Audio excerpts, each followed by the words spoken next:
This podcast is part of the Big Heads Media Podcast Network. Go to bigheadsmedia.com for more great podcasts. Baby, what a win this one is! The most patient fans in the league, right to the dog pound, up and in he goes! The rookie out of Georgia goes right side 40, 45, 50, he stumbles a little bit to the 40, he's to the 30, 25, 20, 50, 10, 5, touchdown! Welcome to the Two Green Brands podcast, part of the Big Heads Media Podcast Network. I'm John Cahill. Today I'm joined by Tom Moore, writer at Dawgs by Nature, a diehard Cleveland sports fan, and also a Liverpool fan to boot, but we won't hold that against him for today. Tom will be joining the pod on a more regular basis going forward to cover all things Browns. Tom, how are you today? All right, good. Thanks for having me on here, John. No problem. You all geared up for your trophy celebration in Anfield tonight? I know it's gonna be fun. It'll be different, but it'll be fun to watch. I'm predicting trouble on the streets of Liverpool tonight, Tom. It'll be interesting to see what they do. I mean, I've read all this stuff about they're telling the fans not to come out, and I can only imagine what it'd be like here. When the Browns win a Super Bowl and we're on lockdown, and the city comes out and says, "Okay, nobody go out to the parade, nobody go out to do anything." It would be madness. There'll be riots in Liverpool tonight if they're not let do something. It'll be an interesting month to watch. Anyhow, Tom, for the purposes of today's show, we're going to have a little chat about how the measures that have been agreed with the NFLPA and the NFL, how those measures are going to affect the Browns going forward, and I suppose through the prism, I suppose, of continuing our little look at the rooms in the Browns organization, the linebacker room in particular. And to be honest, Tom, I have to say, in preparing for this pod, the little bit of preparation I did do and have been thinking about it, the linebacker room doesn't set my heart on fire. It doesn't make me exactly jump up and down for joy when I see it. And also in the back of my head, a little niggling thing of, this organization, they don't really care for the position. It's not a position of value, and there may not be a lot of emphasis placed on the position. That all said, Tom, we're probably looking at having 6 linebackers on the squad. So what do you think about the position and the strength and depth we have there at the moment? I think, you're definitely spot on with that one. If you look at all the different areas of the team, there are question marks here, there, but the linebacker group is one position group where collectively it seems like that's where you're going to have the biggest concern, just because you don't know what you have there. It would have been nice if the team had kept Joe Schobert rather than letting him go on free agency to Jacksonville. I think Schobert is one of those players that never really got the credit he deserved while he was here from a big section of the fan base. And I think that in large part that was because of the front office that drafted him. They were the wrong front office in the minds of a lot of people. So he kind of fell into that guilt by association. But you have to make business decisions. The Browns have made the decision pretty clear that the linebacker position is not somewhere that they want to put a lot of money into. And that's kind of maybe starting to be a little bit of a trend I've been reading, league-wide, where linebackers might be kind of going the way of the fullback and a little bit of the running backs, where you're not going to be allocating a lot of your money there. So having said that, they're going to have to get somebody out there to play. And I think you're looking at four primary players who they're going to rely on to fill those roles. 2 of them are Mack Wilson and Sione Takitaki. They're draft picks from last year who collectively have only made 15 combined NFL starts, and 14 of those were by Wilson last year. They signed B.J. Goodson as a free agent. He's a veteran player, but he's on his 3rd team this is his 4th or 5th year. He was with the Giants. He played with the Packers last year, but he only played 24% of the defensive snaps for the Packers last year. So he was primarily a special teams player. Whether he's now able to transition into more of a, more of an on-field role, we're going to have to wait and see. And then they have Jacob Phillips, who they picked this year in the 3rd round of the draft out of LSU. And so those are the 4 primary guys, they're going to be relying on this year. I think of all the guys there, so it's interesting when you get back further down. I really don't think the 6 guys, the 6/7, whatever it is, probably going to be 6 guys that are going to be on the Browns starting day roster are on this current roster at the moment, Tom. We've seen talk about Nigel Bradham being introduced to that room earlier on in the season or earlier on in the year. It hasn't exactly happened for whatever reason. There was chat about it. Someone like that would make a big addition there. There's a definite lack of experience, I suppose, really, for want of a better word. Like when you talk about 6 guys, if you had to pick 6 guys here at the moment, Phillips they've just drafted, Taki and Mac Wilson drafted last year, so those guys really aren't going anywhere. Of the rest of the guys in there, Willie Harvey, I think injury curtailed last year. BJ Goodson was brought in by the current regime, wasn't he? He was, yeah. Right. He was just signed this year. Yeah, he was just signed this year. Jermaine Grace hanging around from last year. Tay Davis came in and played special teams, I think, last year, and did all right on special teams. Trayvon Young, very much unproven, and Jay Ajayi's brother, Solomon Ajayi, in there back at the end of the tail end of the depth chart. These guys, Tom, with this agreement now for the 0 preseason games, to make an assessment on any of these guys that haven't really got a run, I think there's a lot of I think the price for the likes of a Nigel Bradham or an experienced veteran has just gone up. To be able to bring in someone where you have a bit of tape on or that versus guys that you thought you were going to get a run out in the preseason games, or where guys can get out and prove themselves, or make that decision, make someone sort of put their hand up for a place on the squad. Definitely, I think their eyes are going to be wandering around the league as cuts start happening in the coming weeks and months. I think that's definitely true. I mean, that's true of pretty much every position group. You always want to see that, you have that roster turn at the end of the roster.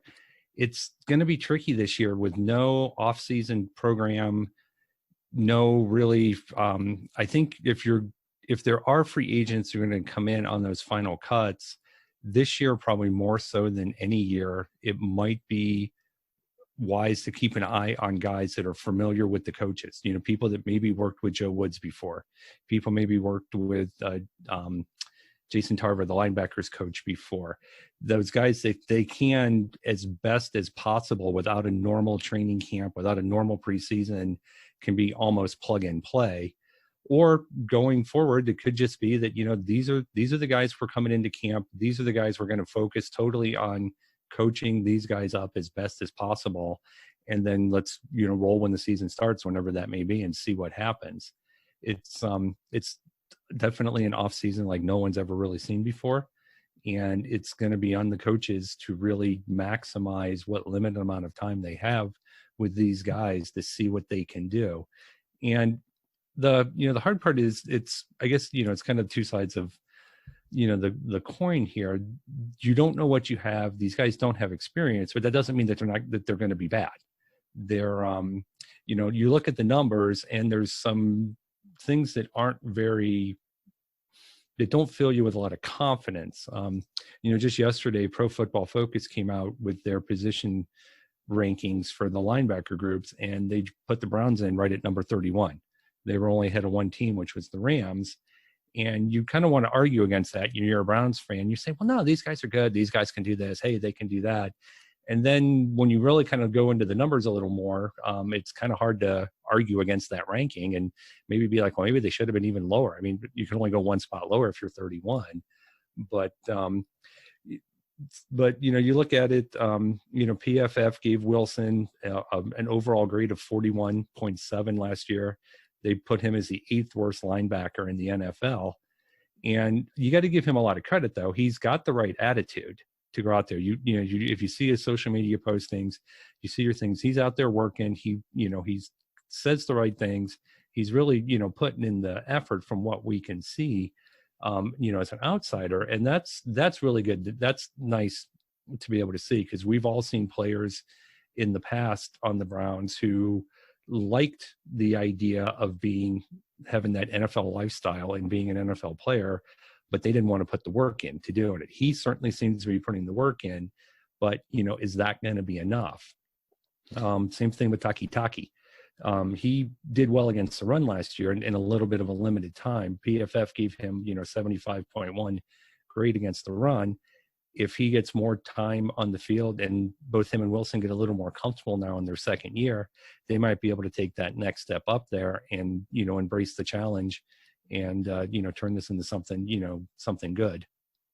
I think Mac Wilson is kind of a curious case, because remember myself and Neil covering the draft last year, and Mac Wilson was touted as a very, very early round pick.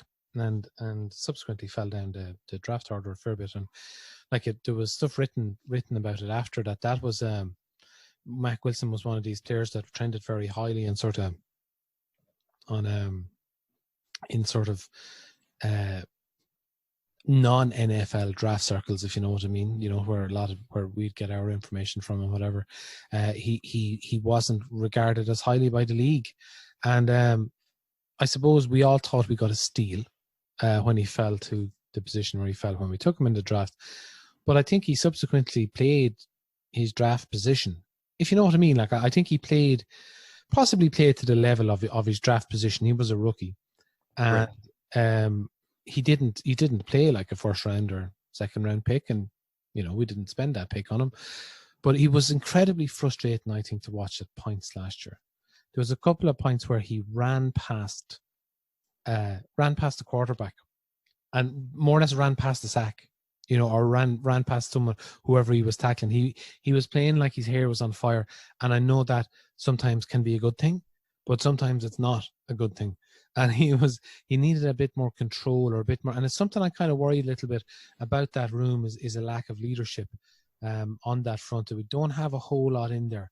We don't have a whole lot in there in terms of experience and in terms of older heads, and I know it's part of this guide rails thing that the Podesta has about, not having the team young and et cetera, et cetera, et cetera. But it just concerns me a little bit that there's, I suppose age is the wrong way of terming it. I think experience really are cool heads, to have in there, to have in that room. Like a loud voice, or, even and I have to say, Michael Kendricks, the likes of a Michael Kendricks, I know he's gone and, he's not coming back and all that, but that type of player, whilst not being a world beater, to have good solid guy, another good solid guy in there. I said we can't expect a terrible amount from the likes of Jacob Phillips this year, really. And I said once you get outside Wilson, Taki and Jacob Phillips, who we have a reasonable idea how athletic and stuff he is, and again highly rated, but again, a player I'm just a little not concerned about, but a lot of conversations about him being overdrafted, that, he wasn't as high on many other boards. And there's other players who, name escapes me, a Buckeye linebacker. He went to pick after, I think we'd taken Phillips. I can't remember his name, but who was also highly touted. So I'm just, I'm interested to see what we saw in him above other teams. Interested to see, and outside of that, then BJ Goodson, as you said, BJ Goodson is going to be a run stuffing linebacker. He'll play on early downs, and outside of that, we don't have a whole lot. So we're looking at then the positional usage that we're going to have this year. We're going to have a lot more 5 DBs on the pitch and 2 linebackers. And at that point, Tom, the conversation that me and you are having, it becomes a minor bit redundant, Do you know what I mean? Like, and this is kind of my fear, not my fear, but like my thinking about when we're going to be talking about the linebackers is like the first thing that comes to my mind is kind of like, meh.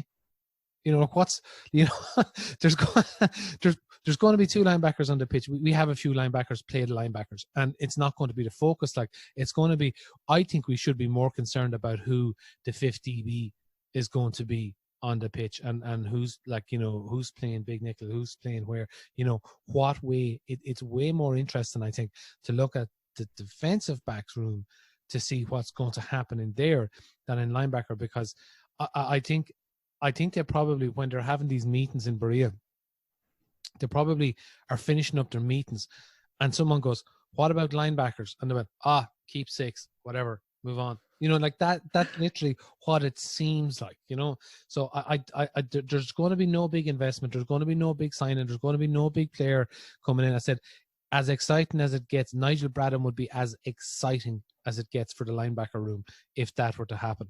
But I said an overall feeling of, and then I suppose the second thing we're talking about today, just, it's got to be tough on the guys at the back end of the roster, knowing that they're not getting a good run. They're not going to get it. It's also going to make it interesting next season when we're coming up to contracts time. There's going to be a hell of a lot of guys out there who haven't got a fair shake this year, and it's going to be very, very competitive next year for anyone coming out and trying to get onto an NFL roster. Right. And I just lost my train of thought. The back end guys are, you know, they're going to have to take their opportunities where they can get them, and pretty much show that they're willing to get out there and get on special teams if they want to make, you know, this roster spot. You know, and then cycling back to what you're talking about, you know, not having that veteran presence, that's one of those things that has just been an ongoing issue with this team for 15, 20 years. And that goes into that whole constant turnover with the front office, with the coaching staff. You know, they'll go out and they'll bring in, luckily, Stefanski hasn't done that, and Barry haven't really done that this year, where they brought in, you know, what we've seen in the past, where we had to go, we hired, you know, a Patriot coach, so we had to bring in Patriot players to show the way. And while those guys were talented, I always kind of would look at it and be like, well, you just got here. Why would I kind of like, it's hard for them to speak up. Whereas if you have somebody who's been here for 3, 4, 5 years, and I'm just going to cycle back to Schobert for an example, he could be that veteran voice in the room because he's part of the team and part of the culture versus an outsider coming in. So yeah, they're going to have to figure that out. And the one thing that, and let me call it up here right here. Oh, the guy you were thinking about was Malik Harrison from Ohio State, who went right after Phillips. Yeah, in the draft. So, I'm going to try if he has a better career. Did he go to the Ravens? Yes. Yeah, that was my recollection. And I was like, that will be held against us forever. You know, we'll live. You know, teams make it all the time without picking Ohio State players. They'll be fine. Yeah. So, you know, linebackers coach Jason Tarver is just talking about how really from the linebacker group, they just want guys to know their assignment, do what they're supposed to do, and good things are going to happen. And I think that as long as these guys can do that, and that kind of goes back to what you were talking about with Wilson, you know, you get that excitement, you get that adrenaline, and you're flying all over the field, but you're not flying around the field with purpose. If he has purpose and he knows what he's doing, you know, hopefully they'll be able to, rein that in and kind of pull that in. You know, all these guys seem to be pretty solid against the run. You know, one thing, going back to Phillips for a second, after they drafted him, you know, one of the concerns about him is he's not very good. He can stop the run, but he's not very good at covering the ball. So I talked to a writer, Zachary Junda. He works for the SB Nation website and the Valley Shook, which is one of their LSU websites. And I asked him about that, and he said that about Phillips, and, you know, can he be the kind of linebacker that can be on the field all the time? And he said he really doesn't think so. He's not that athletic. He's sturdy. He's going to be really sound against the run. But in Zach's opinion, if Phillips is on the field when the other team's passing the ball, they're going to be targeting him constantly. And, you know, the last thing we need to deal with with this team is watching tight ends running down the middle of the field, play after play after play, because our linebackers can't cover them. I think the last time I saw the Browns successfully cover a tight end, it might have been, I don't know, Bob Trumpy back in the 70s. This team just struggles with these guys over and over and over again. But if they can hold up on those early downs and force those passing things, then you get in that situation where you might be able to bring in those extra DBs that Woods wants to run that are going to probably be a lot more talented collectively than the linebackers are. And, we could maybe see some good things, especially if the pass rush can live up to what we all think it's going to be. Yeah, and that's an importance. I suppose, what's as important for the linebacker room is what's happening in other rooms, like as you said, in the DB room and up front. It's sort of, if all that's going well, I have a feeling the linebacker room is going to slot in well as well. And you know what? It'll be irrelevant. We won't even be talking about it, Tom, if everything goes according to plan. But look, Tom, I think we'll leave it there for today. We've exhausted the linebacker room talk. Tell everyone where they can get you and where we can see your work. Dawgs by Nature. So just, pop on there. We got a lot of good stuff going on over there. Hopefully training camp's going to be starting pretty soon. And I'm about a quarter of the way through an ambitious, it's either ambitious or it's insane, a project I started a few months ago where I'm going through and identifying the best player to wear every uniform number in team history. I knew things were going to be kind of slow for a while with the off season not being normal. So I said, look, we got to do something. I like history. Let's start going through and let's do this. I've made it my way through up through 21, starting at number 1 with Michael Jackson. It was nice getting out of the single digits where we had pretty much all kickers and getting the people worked up a little more. I've only had what I would say is one thing that I wish I had done something a little bit differently on one of the numbers, but no going back, only looking forward. So, but it's fun because, there are players I haven't thought about in years. There are players that are like, oh my gosh, I know I watched the team during that era. And it's like, I don't remember that guy for, if my life depended on it. But it's a fun, it's work, but it's been fun. And hopefully, people are enjoying reading it. Excellent. I look forward to dipping into it myself now over the coming weeks. Thanks very much, Tom. We'll talk to you again soon. Thanks everyone for listening. You can follow myself at John Cahill _IRL and Neil at 2 Green Browns. Please like and share and follow us, as it really helps us out to grow and share the podcast. And until next time, go Browns.